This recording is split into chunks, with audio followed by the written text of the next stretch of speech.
우리 첫 번째 시간에는 성경의 역사성에 대해서 우리가 살펴보았죠. 그래서 성경은 단순히 신화나 어떤 사람들의 어떤 미담 속에서 이어진 전설의 이야기가 아니라 역사 속에서 실제화된 말씀이다라고 하는 것을 살펴보았죠. 두 번째 시간에는 성경은 통일성을 가진 책이었다. 구조적으로 통일성이 있었고 내용적으로 통일성이 있는, 그래서 1400여 년 동안에 40여 명의 저자들이 각자의 다른 장소에서 성경을 기록했지만 놀랍도록 유기적인 통일성을 나타내 보이고 있는 책이 바로 성경책이다라고 하는 것을 우리가 살펴보았습니다. 그 가운데 오늘은 이 성경의 통일성 가운데 가장 핵심적인 부분, 바로 예수 그리스도 중심적이다라고 하는 것에 대해서 우리가 함께 살펴보고자 합니다. 그리고 또 앞으로 우리가 성경을 어떻게 전체적으로 또 봐야 하는지에 대한 내용을 결론적으로 살펴보도록 하겠습니다. 성경은 첫 번째로 역사성이 있고 통일성이 있고 그리스도 중심성이 있는 책이다라는 것이죠. 그래서 성경은 크게 두 책으로 나뉘어집니다. 바로 구약 성경과 신약 성경으로 나뉘어지는 것이죠. 구약은 예언이 담겨져 있습니다. 어떤 예언이 담겨져 있냐면 예수님이 오신다라고 하는 예언이 창세기부터 말라기까지 담겨져 있는 것이죠. 그래서 창세기 3장 15절에 선악과를 따먹었던 아담과 하와에게 여자의 후손이 뱀의 머리를 상하게 할 것이다 라고 하는 말씀부터 시작해서 우리가 오늘도 오전에 말씀을 들었다시피 그 언약 자손인 이삭을 통해서 하나님은 뭔가를 예고하셨다고요. 무엇을 예고하셨습니까? 앞으로 오실 궁극적인 언약의 자손 예수 그리스도도 이러한 모습으로 태어나신다 라고 하는 것을 이삭의 삶을 통해서, 이삭의 태어남을 통해서 가르쳐 주신다고요. 이삭뿐만이겠습니까? 계속해서 우리 조금 이따 살펴보겠지만 여러 인물, 여러 장소, 여러 이런 상징들을 통해서 계속해서 예수 그리스도를 예언하고 있는 것이 바로 구약 성경이죠. 그리고 신약 성경은 예수님이, 그 구약에 예언되어졌던 그 예수님이 오셨다, 그리고 이렇게 사셨다, 그리고 이런 말씀을 주셨다, 그리고 이렇게 다시 오신다 라고 하는 약속의 이야기가 신약 성경에 담겨져 있습니다. 그래서 성경의 그 중심에는 십자가가 이렇게 오롯이 세워져 있죠. 그 십자가에서 예수 그리스도가 이렇게 계시되고 있는 것입니다. 그래서 예수님은 이렇게 말씀을 하셨어요. 우리 누가복음 24장 44절 말씀, 여러 번 우리가 이 말씀을 나누었지만 다시 한번 이 말씀을 나누도록 하겠습니다. 다 같이 읽어보겠습니다. 시작. 또 이르시되 내가 너희와 함께 있을 때에 너희에게 말한 바 곧 모세의 율법과 선지자의 글과 시편에 나를 가리켜 기록된 모든 것이 이루어져야 하리라 한 말이 이것이라 하시고. 아멘. 모세의 율법, 이건 바로 창세기, 출애굽기, 레위기, 민수기, 신명기, 모세가 쓴 이 모세오경을 가르치고 있죠. 그리고 선지자의 글들, 선지자의 글은 선지서를 말하고 있죠. 또 시편, 시가서를 말하고 있어요. 사실 이 구약 성경이 모세율법과 선지서와 시가서로 채워져 있거든요. 이 책이 나를 가리켜 기록된 것이다 라고 예수님 스스로 구약 성경을 설명하셨습니다. 우리가 성경을 바라볼 때, 우리가 첫 번째 시간에도 말씀을 드렸지만 우리가 보는 성경적 관점은 성경에서 성경을 어떻게 보고 있는지, 예수님이 성경을 어떻게 보고 있는지, 사도들이 성경을 어떻게 보고 있는지가 바로 우리가 갖고 있는, 우리가 가져야 할 성경관이라 그랬습니다. 예수님이 바로 구약 성경을 어떻게 봐야 할지를 가르쳐 주신 것이죠. 그래서 구약 성경에는 그리스도에 대한 예언들이 가득합니다. 예표와 모형과 상징들로 가득한 것이죠. 예표는 어떤 인물들이 예수 그리스도를 이렇게 보여준다는 것이죠. 어떻게 예수님이 이 땅에 오시는지에 대해서 예표적 인물로서 보여준다는 것입니다. 여러분, 우리가 이 구속사 시리즈에서 제가 이 말씀을 살피려다가 나중에 기회가 있을 것 같아서 지나갔지만, 아브라함이 조카 롯을 구하고 이렇게 좀 이렇게 침울해 있을 때, 침울에 있는 게 아니고 조카 롯을 구하고 전쟁에서 이기고 돌아왔을 때 살렘의 왕 멜기세덱을 만나죠. 살렘의 왕 멜기세덱. 살렘이라는 말이 샬롬이라는 말이거든요. 그러니까 평화의 왕 멜기세덱을 만난다고요. 그런데 이 멜기세덱이 아브라함을 축복해줘요. 축복해 주는데 무엇을 주면서 축복해 주냐 하면 포도주와 떡을 주면서 축복해 줍니다. 그리고 아브라함은 자신의 전쟁에서 싸워서 승리했던 전리품 중 10분의 1을 멜기세덱에게 바치게 되죠. 여러분, 이 장면이 무엇을 가르쳐 주겠습니까? 멜기세덱이라고 하는 평화의 왕은, 제사장은, 그때 당시에 제사장은 아브라함에게 떡과 포도주를 줬다. 여러분, 떡과 포도주를 줬다 그러면 여러분 뭐가 떠오릅니까? 성찬이 떠오르죠. 성찬. 예수님이 떠오르죠. 받아 먹으라 라고 떡을 주시고 포도주를 주시잖아요. 그리고 아브라함은 멜기세덱에게 11조를 바쳤다.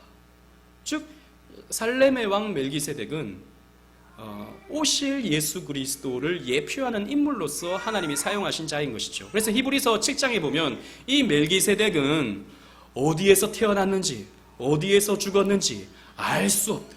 신비적 인물로서 하나님의 아들과 방불하다 그랬거든요. 히브리서 7장에 이 멜기세덱에 대해서 설명하기를 하나님의 아들, 즉 예수님과 방불한 인물로서 구약 성경의 멜기세덱이 예표되고 있는 것이죠. 즉 오실 메시아의 하나의 모형으로서, 예표로서 이렇게 보여주고 있는 것입니다. 또 모세도 마찬가지죠. 모세는 이스라엘 백성들을 이끌고 가는 지도자였죠. 그래서 광야에서 이스라엘 백성들을 이끌고 가서 그들에게 하나님의 말씀을 전해주는 그런 인물이었습니다. 그래서 모세가 뭐라 그럽니까? 앞으로 나와 같은 선지자가 일어나리니 너희들은 그의 말을 들을지어다 라고 했죠.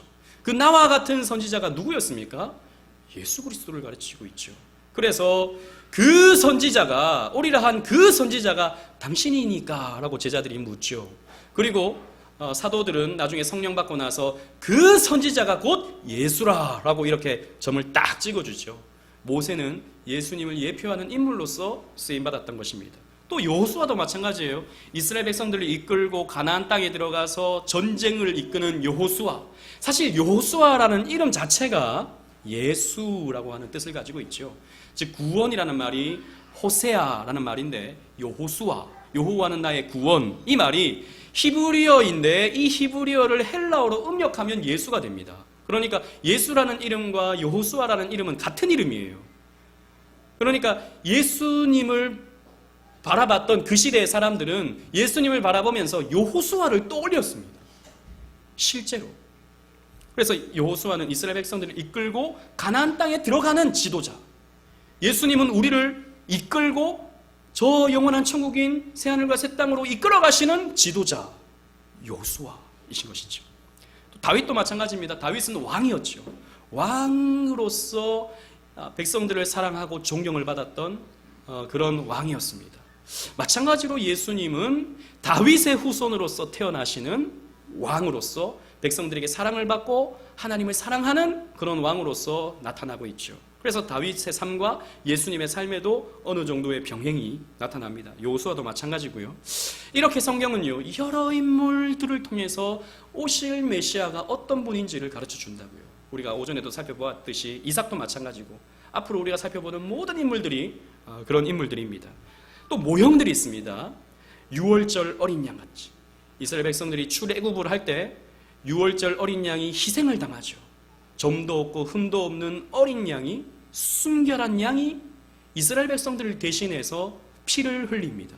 이 피로 말미암아 이스라엘 백성들은 출애굽을 하게 되죠. 구원을 받게 되죠. 그래서 예수님을 가리켜서 이 세례 요한은 뭐라 그럽니까? 보라! 세상 죄를 지고 가는 하나님의 어린 양이다. 그렇죠. 그리고 또 요한계시록에도 보면 예수님을 어린 양이라고 표현하고 있죠. 그리고 모세가 출애굽하여서 광야 안에 들어갔을 때 마실 물이 없어서 목이 말랐을 때 하나님이 지시하는 그 반석에서 그 지팡이를 치게 되면 그 반석에서 물이 솟아나는 장면이 나옵니다. 고린도 전서에 보면 그 반석이 곧 그리스도다 그랬거든요. 그 목마른 이스라엘 백성들의 목을 축여주는 그 존재가 그 반석 같은 분이 바로 예수님이다 라고 하는 것을 구약 성경이 우리에게 가르쳐 주죠. 그래서 예수님이 이 땅에 오셔서 뭐라 그러십니까? 내가 주는 물은 영원히 목마르지 아니하는 배에서 생수가 솟아나는 그런 물이다. 나를 마시는 자는 영원히 목마르지 아니한다 라는 반석으로서 말씀을 해주시는 것이죠. 그리고 예수님은 만나가 되어 주십니다. 만나로서 모형되어졌습니다. 만나는 뭡니까? 먹는 것. 아무것도 먹을 것이 없을 때 하나님이 주신 신비의 양식, 예수님은 우리의 양식이 되어 주시죠. 그래서 나는 떡이다, 나는 생명의 떡이다 라고 말씀을 해 주시는 것이죠. 그리고 성막, 구약 성경에 나타나는 이스라엘 백성들 중심에 있는 성막, 그곳은 어떤 곳이었습니까? 하나님이 이스라엘 백성들과 만나 주시는 곳이 바로 성막이었죠. 하나님의 임재가 있는 곳. 그 성막이 나중에 성전으로 발전되고, 그 성전이 곧 예수님으로서 계시가 발전되는 것이죠. 그래서 예수님은 하나님이 우리와 함께 계신다라고 하는 그런 의미가 있는 거죠. 우리 가운데 계신 하나님, 예수 그리스도가 되는 것입니다. 그렇게 성막을 통해서 예수 그리스도를 구약 성경은 설명한다고요. 그래서 우리 요즘에 출애굽기의 새벽에서 또 말씀을 나누고 있지만 성막의 한 구절 한 구절들이 다 예수 그리스도의 사역을 가르쳐주는 그런 의미를 담고 있죠. 우리 또 출애굽기 들어가면, 지금은 창세기 우리 주일 오전에 살피고 있지만 출애굽기 또 살펴볼 때 성막도 이렇게 하나하나 조금씩 살펴볼 것입니다. 그때 예수님과 어떻게 연관되는지를 보게 되면 성경이 정말 놀라운 그런 책으로 우리가 보게 되는 것이죠. 또 상징적인 의미가 있습니다. 성경에 보면 신랑, 신부, 즉 아담과 하와, 그리고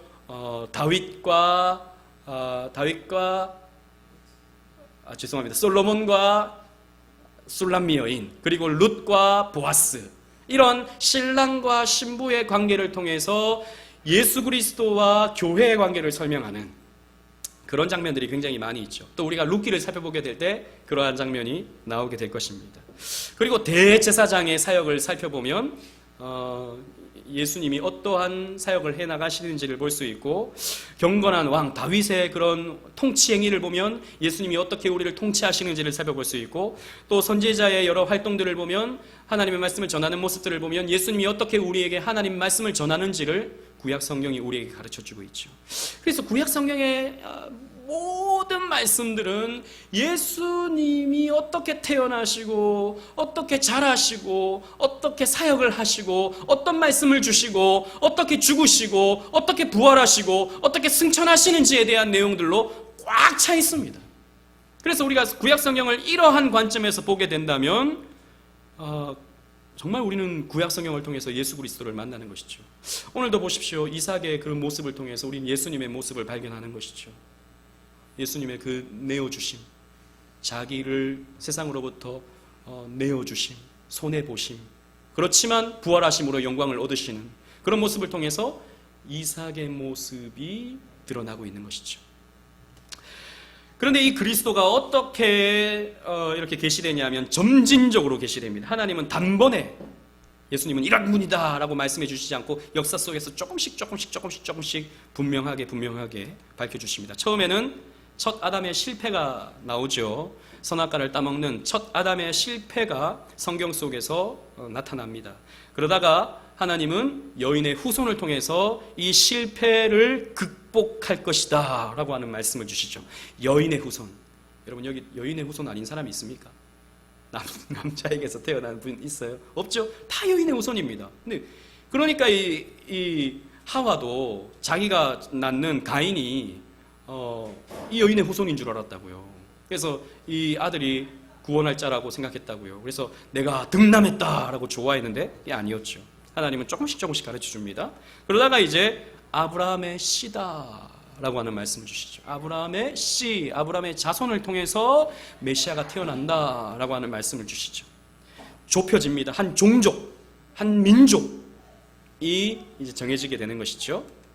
그러다가 이제 모세와 같은 선지자다라고 하는 말씀을 주시고, 그 다음에는 하나님이 세우시는 왕이다라고 하는 것을 다윗을 통해서 또 가르쳐 주시고, 또 고난받는 어린 양이다라고 하는 것을 이사야 선지자를 통해서 가르쳐 주시고, 그러다가 이제 스가랴 선지자는 베들레헴에서 태어난다라고 하는 것을 이렇게 예언을 해주고, 그러다가 이제 처녀의 몸에서 태어난다 라고 하는 것을 가르쳐 주시죠.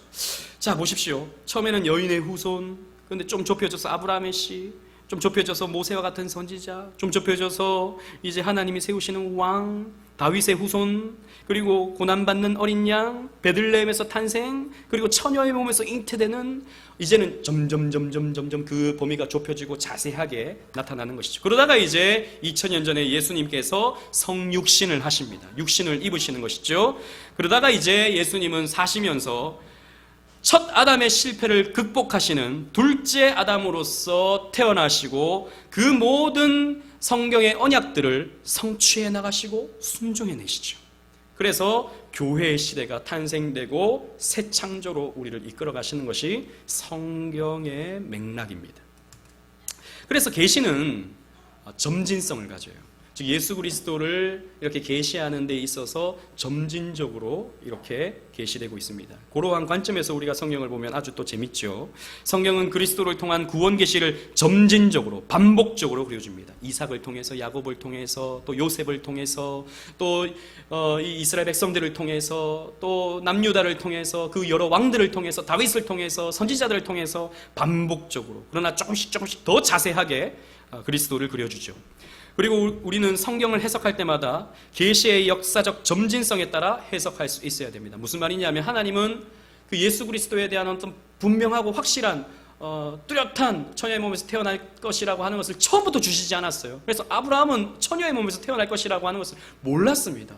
그런데 이거 지금 우리는 신약적인 관점에서 구약을 해석하다 보면 아브라함은 신약적인 어떤 신앙을 다 가지고 있었다라고 착각하기 쉬운데 그런 것은 아닙니다. 그 시대는 하나님이 알려주시는 것만큼 아브라함은 보고 믿었던 것이죠. 그래서 이러한 역사적 점진성에 따라서 해석할 수 있어야 되는 것입니다. 그래서 하나님은 우리에게도 계시의 빛을 점진적으로 비춰줍니다.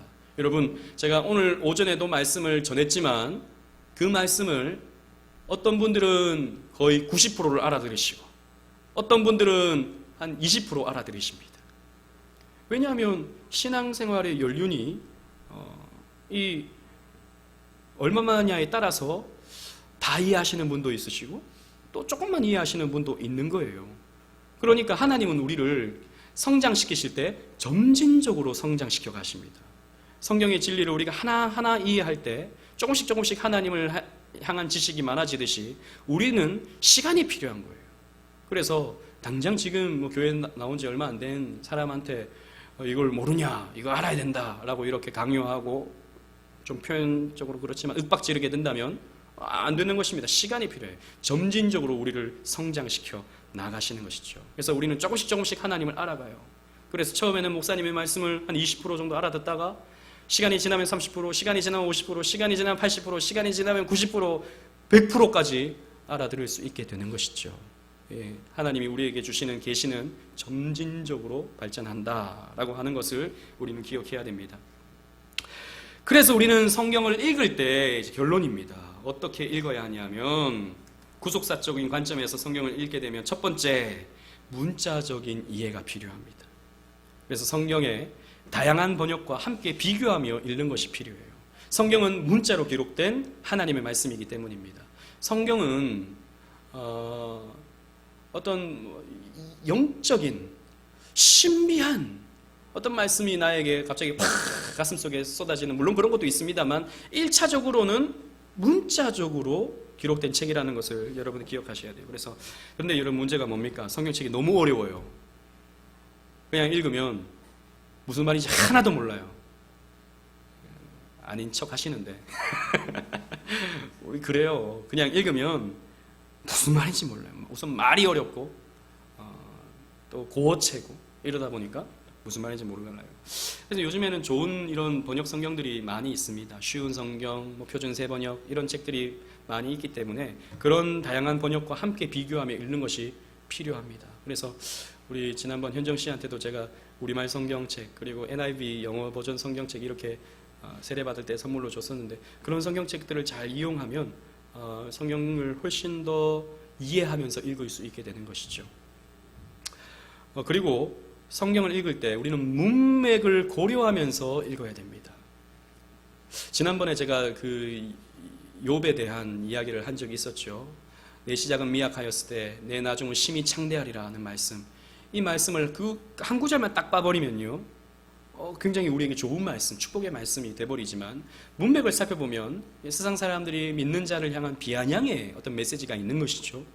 우리 그렇게 되다 보면 이제 성경을 분명하게 이해할 수 있게 되는, 문맥을 살펴서 이해하다 보면, 그래서 그런 말씀을 남용하지 않고 오해하지 않을 수 있게 되는 것입니다. 그래서 우리 성경을 읽을 때 앞에 있는 말씀, 뒤에 있는 말씀, 그 말씀 속에 있는 이 중간에 있는 말씀이 앞뒤에 있는 말씀과 어떻게 연관되어서 이해되는지, 이런 것들을 살피면서 성경을 읽게 되면 우리는 훨씬 더 성경을 풍요롭게 이해할 수 있게 되는 것이죠.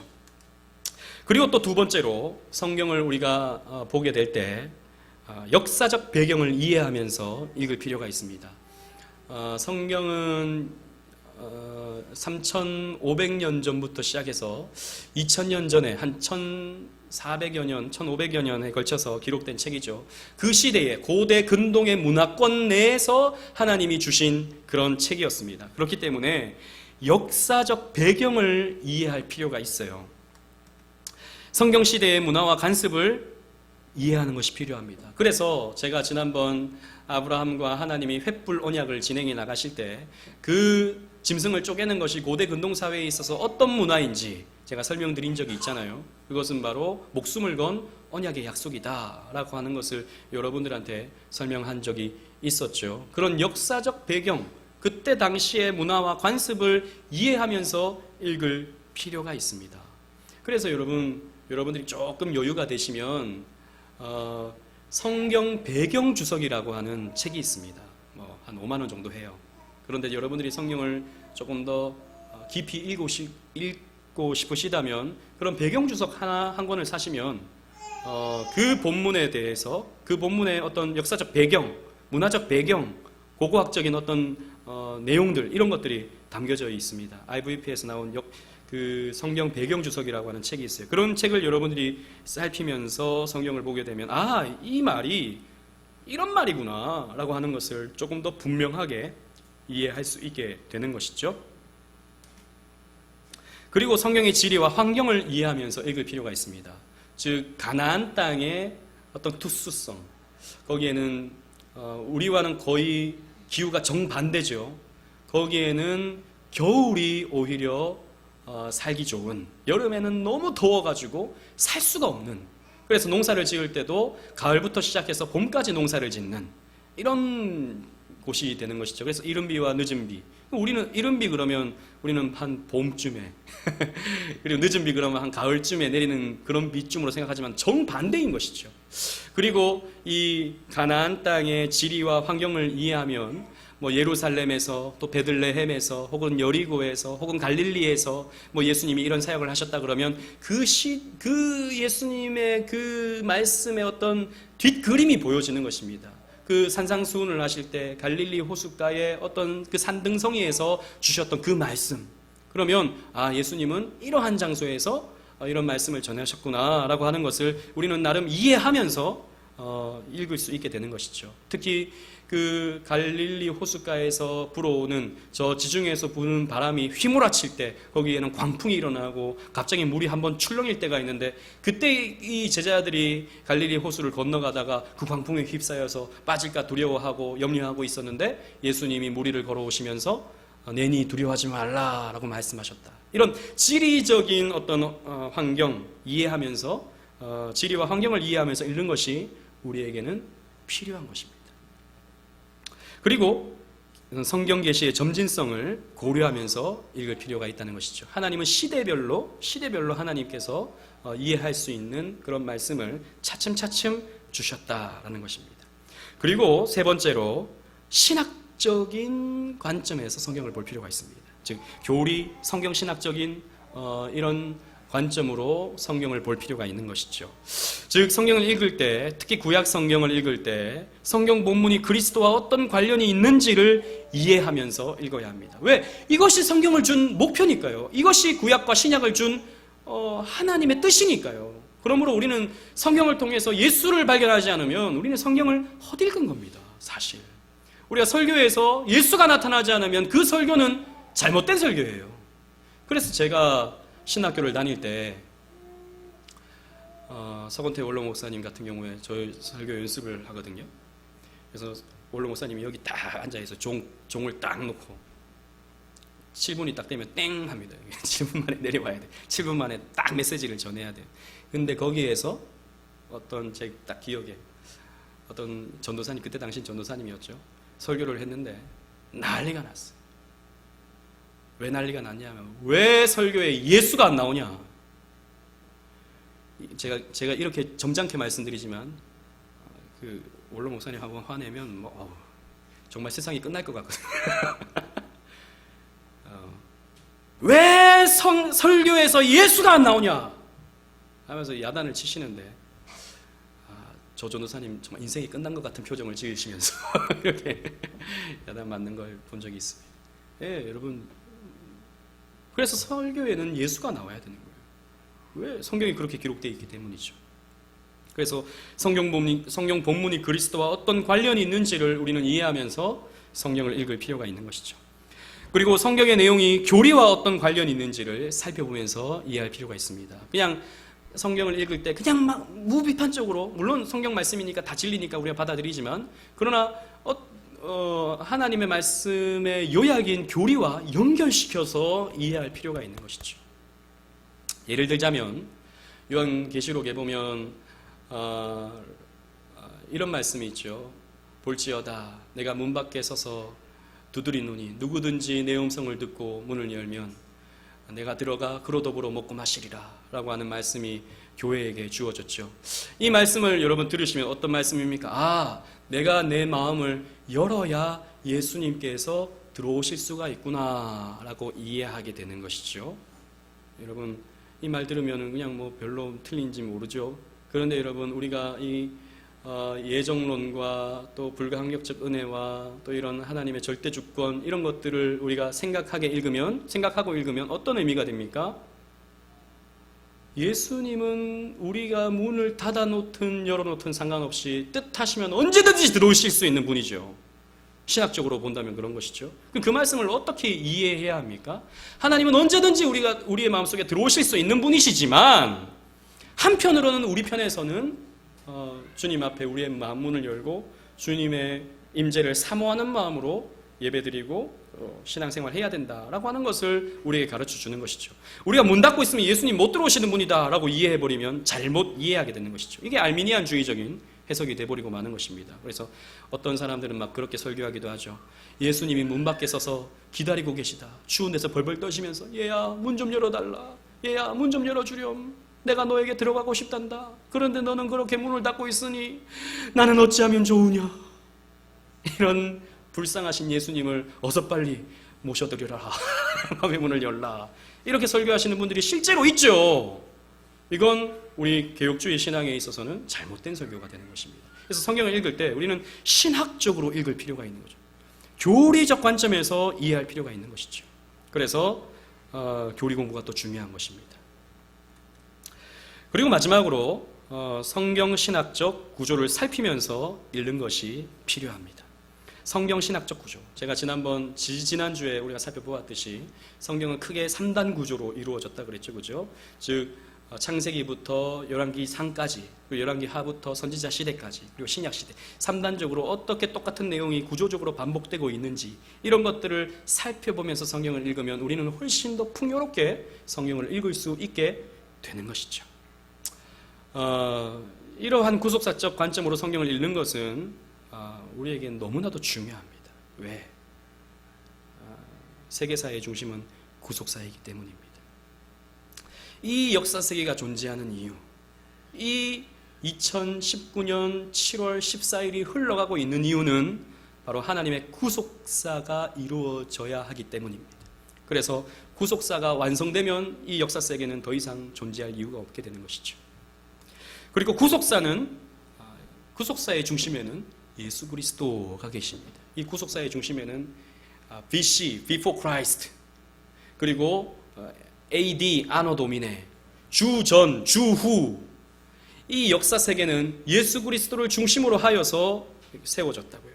그래서 이 구속사의 중심에는 예수 그리스도가 서고 있다. 이 구속사를 담고 있는 성경은 예수 그리스도가 중심이다. 그리고 예수 그리스도는 교회 운동을 통해 나타난다. 즉, 이 예수 그리스도는 우리가 교회를 통해서 말씀을 나누고 예배를 하고 봉사를 함을 통해서 예수 그리스도의 메시지가 전파되고 세워지게 되는 것이죠.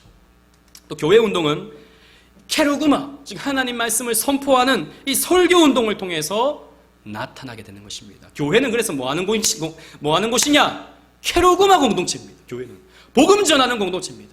꼭 나가서 전도지 나눠주는 이게 아니고 이 강단에서 말씀이 선포되어지고 이 듣는 말씀을 여러분들이 가슴속에 새기는 이것을 위해서 교회는 존재한다라는 것이죠. 그래서 이 말씀을 통해서 하나님은 여러분들을 만나주시는 거예요. 말씀을 통해서 여러분들은 하나님과 교제할 수 있게 되는 것입니다. 이 케르그마 운동은 택자 구원의 완성을 목표로 하고 하나님의 영광을 목표로 하는 운동이다라는 것이죠. 그래서 우리 교회는 이 구속사적 관점에서 설교를 하고, 이 구속사적 관점에서 성경 공부를 하고, 이 구속사적 관점에서 교회 운동을 펼쳐나가는 것입니다. 왜 이게 중요하냐? 왜 이게 일반 그런 복음주의 교회와 다르냐? 우리 다 같이 한번 이사야 37장 32절 말씀을 읽어보도록 하겠습니다. 시작. 이는 남은 자가 예루살렘에서 나오며 피하는 자가 시온에서 나올 것임이라. 만군의 여호와의 열심히 이를 이루시리이다. 아멘. 여러분, 구속사적 관점의 성경 읽기가 우리에게 유익한 건 뭐냐면 우리를 율법주의로부터 벗어나게 해줍니다. 율법주의가 뭡니까? 내 열심으로, 내 노력으로, 내 애씀으로, 내 행위로 구원을 성취하겠다라고 하는 관점이죠. 이게 율법주의입니다. 그러나 구속사적 관점은 무엇입니까? 예수께서 하신다라는 것입니다. 예수께서 아브라함을 아브라함 되게 만드시고, 예수께서 이삭을 이삭 되게 만드시고, 예수께서 야곱을 야곱 되게 만드시고, 예수께서 다윗을 다윗 되게 만드신다. 그들은 연약함과 부족함이 폭로돼요. 여러분, 오늘 제가 말씀이 시간이 없어서 그 말씀을 못 나눴지만 이삭 또한 마찬가지로 아브라함과 똑같은 잘못을 저지르죠. 자기 아내 리브가를 아비멜렉에게 팔아버립니다. 이삭도 그 아들의 그 자식이라고. 그 참 부전자전 그렇게 되는 거예요. 그 연약한 이삭이 그냥 사는데 그의 삶에서 예수의 삶이 나오는 것입니다. 뭐 대단한 헌신, 대단한 뭐 이런 거 아닙니다. 살다 보니까 하나님이 하나님의 열심으로 이삭을 이삭되게 만들어 가시는 거예요. 여러분, 마찬가지입니다. 우리 여러분 부족하잖아요. 여러분 부족하지 않나요? 하나님 앞에서 완전하십니까? 우리 부족함 투성이에요. 연약함 투성이에요. 그래서 우리는 늘 나를 보면 내가 뭔가를 해야 되는 이러한 삶을 살아가면 우리는 신앙생활이요, 피곤합니다. 신앙생활이 너무나도 무겁습니다. 그런데 하나님께서 나를 하나님의 열심으로 하나님 백성으로 만들어 가실 거야 라고 하는 이러한 관점에서 성경을 보고 말씀을 들으면요, 우린 하나님께 맡길 수 있게 되는 것이죠. 조금 여유가 생기는 것입니다. 여러분, 제가 오늘 말씀을 우리 그리스도인들은 자기를 세상으로부터 공격받고 그래서 자기를 내어주고 자기를 포기하고 용납하는 그런 삶을 살아야 된다 전했지만, 여러분 솔직히 말해서 여러분 그렇게 살 수 있습니까? 그렇게 살아지던가요? 노력하면 그게 되던가요? 왼뺨을 치면 노력해서 이렇게 내밀어지던가요? 안 돼요. 여러분, 왜 안 돼요? 누가 뺨 치면요, 이놈의 자식이 멱살 쥐고 막 흔들고 너도 한번 당해봐라 하고 싶은 게 저와 여러분들의 솔직한 마음이고 우리의 실존이에요. 근데 우리가 무슨 예수 믿는 사람이에요, 그렇다면? 하지만요, 하나님이 우리를 바꾸어 가시는 거예요. 내가 노력하지 않는데, 내가 그게 안 되는데 어느 날 보니까 내가 그렇게 막 용서를 하고 있어. 어느 날 보니까 내가 그렇게 용납이 돼. 그 마음이 좀 그것 때문에 막 화가 나지 않고 용서가 돼. 이게 여러분 뭡니까? 하나님이 이루시는 우리의 신앙인 것이죠. 여러분, 구속사는 하나님이 이루어 가시는 것입니다. 하나님이 우리를 하나님 백성 되게 만들어 가시는 거예요. 연약한 아브라함, 연약한 이삭, 연약한 다윗, 그의 삶들을 보십시오. 연약한 투성입니다. 그런데 그들을 하나님의 열심히 그들을 하나님 백성 되게 만들듯이 우리 또한 하나님께 맡겨버리는 거예요. 그래서 여러분 조금 부족합니까? 괜찮아요, 여러분. 그 부족함 때문에 내가 예수 믿는 사람 맞나? 이런 생각하지 마시라니까요. 그 연약함 때문에, 안 되는 것 때문에 내가 정말 하나님 믿는 것 맞나? 천국 가는 것 맞나? 이런 생각하지 마시라니까요. 하나님의 열심히 여러분들을 천국 가게 만들어 가십니다. 그걸 우리는 바라보는 것이죠. 그래서 우리는 예수만 바라보는 거예요. 예수만. 나를 구원하실 예수. 구속사적 관점은 이런 유익을 저와 여러분들에게 주는 것입니다. 이렇게 함께 성경을 보는 눈이 활짝 열려가시는, 우리 오직은혜교회에서 이러한 성경을 보는 눈이 활짝 열려가시는 저와 여러분들 되시기를 주님 이름으로 축원합니다. 아멘.